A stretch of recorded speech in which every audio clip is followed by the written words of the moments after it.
আজকের রেসিপি ঘেটকুল পাতা বাটা।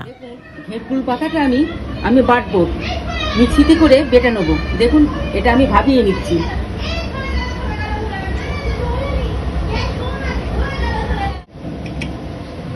ঢাকনা দিয়ে ঢেকে এটা আমি ভাবিয়ে নিচ্ছি।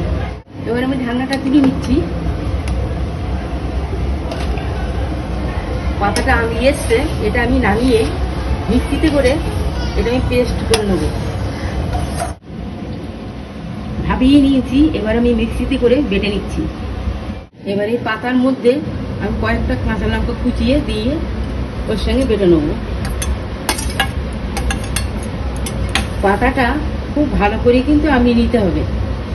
গোটা জিরে ফোড়ন দিচ্ছি। এবার পেঁয়াজ কুচি,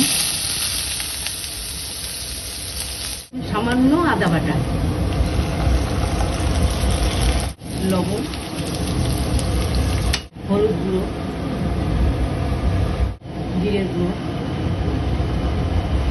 এবার দেখুন, পাতাটা আমি এর মধ্যে দিয়ে দিচ্ছি। আপনারা দেখেছেন কাঁচা লঙ্কার সঙ্গে আমি বেটে নিয়েছি মিক্সিতে করে।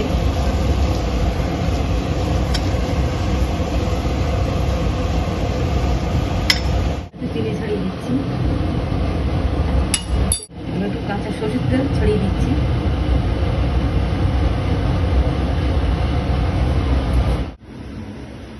ঘেটকুলির পাতা রান্না করা আমার হয়ে গেছে।